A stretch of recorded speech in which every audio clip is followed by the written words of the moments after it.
ఒక మధ్యవర్తిగా ఉండి, అదే ఇప్పుడు ఇద్దరి మధ్య నువ్వు మధ్యవర్తిగా ఉంటున్నావు. మధ్యవర్తిగా ఉన్నప్పుడు నేను మీరు చెప్తే ఓకే, అది మధ్యలో ఉన్నోళ్ళు నీతులు మధ్యవర్తిగా ఉన్నప్పుడు ఒకడి వైపు ఒకడిని నువ్వు బహిరంగ వాడికి ఫోన్ చేసి చెప్పొచ్చు, అరే నువ్వు అవును. చేసింది కరెక్ట్ కాదు, ఆల్రెడీ చర్చలు జరుగుతుంటాయి, నువ్వు ఎట్లా చేస్తావు బుద్ధి వీళ్ళు ఉందా స్టేట్మెంట్ అని ఇవ్వకూడదు కదా. చేయొచ్చు. కానీ బహిరంగంగా ఎలా చేయడం కరెక్టా అనేది ఇప్పుడు ఇజ్రాయెల్ కాలింది. So Israel foreign minister Gideon sir అని ఉన్నాడు, ఆయన చాలా తీవ్రంగా స్పందించాడు.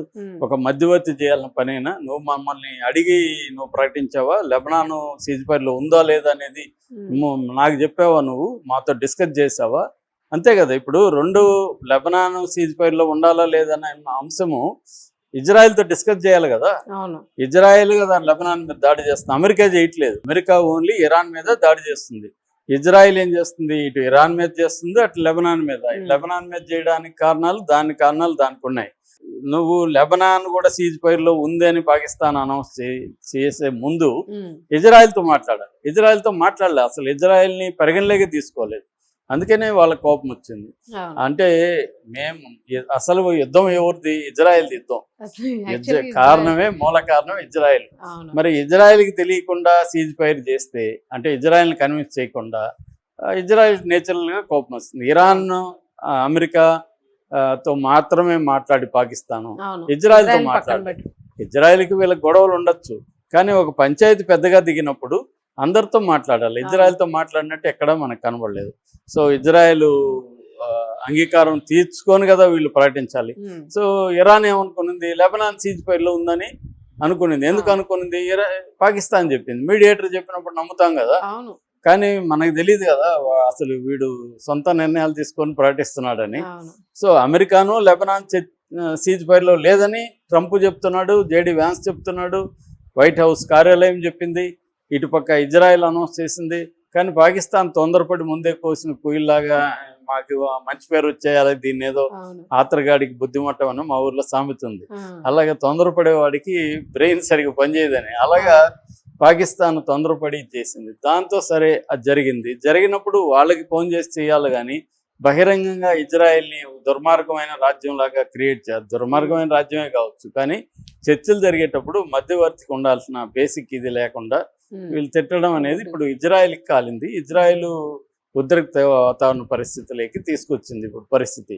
సో ఇలాంటి పరిస్థితి ఉన్నప్పుడు చర్చలు మధ్యవర్తి అలాగే ఉన్నప్పుడు మధ్యవర్తి అనేవాళ్ళు ఎవరి వైపు ఉండకుండా ఉండాలి. తప్పు చేసినా కూడా వాళ్ళతో డిస్కస్ చేసేటప్పుడు నువ్వు చేసిన సరైంది కాదురా అనాలి తప్ప ఓపెన్ గా ప్రకటనలు ఇవ్వడం అనేది ఇప్పుడు ఇజ్రాయెల్ కోపం తెప్పించింది. యాక్చువల్గా ఏంటంటే ఇజ్రాయెల్ ఏర్పడింది, పాకిస్తాన్ ఏర్పడింది దాదాపు ఒకేసారి. పాకిస్తాన్ 1947లో పాకిస్తాన్కి స్వాతంత్రం వస్తే ఇజ్రాయెల్ ఏర్పడింది 1948లో ఏర్పడింది. అయితే ముందు నుంచి కూడా ఏర్పడమే పాకిస్తాన్ ఖండించింది. ఎందుకంటే పాలస్తీనా భూభాగాన్ని చీల్చి ఇజ్రాయెల్ ఏర్పడడం అనేది పాకిస్తాన్కి ఇష్టం లేదు. పాకిస్తాన్ జిన్నా అప్పట్లో ఉండేవాడు. జిన్నా ఏంటంటే ప్రో అరబ్ ప్రో పాలస్తీనా స్టాండ్ తీసుకున్నాడు. యుఎన్లో కూడా జిన్నా పాకిస్తాన్ వ్యతిరేకించింది. అక్కడి నుంచే గొడవలు ఉన్నాయి.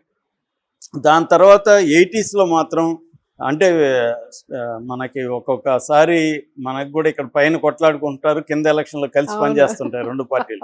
అలాగే వీళ్ళు కూడా ఏంటి కొట్లాడుకుంటున్నప్పటికి కూడా ఆఫ్ఘనిస్తాన్లో మాత్రం సోవియట్ యూనియన్కి వ్యతిరేకంగా 1980sలో ఇటు మొసాదు ఇటు ఐఎస్ఐ కలిసి పనిచేసాయి.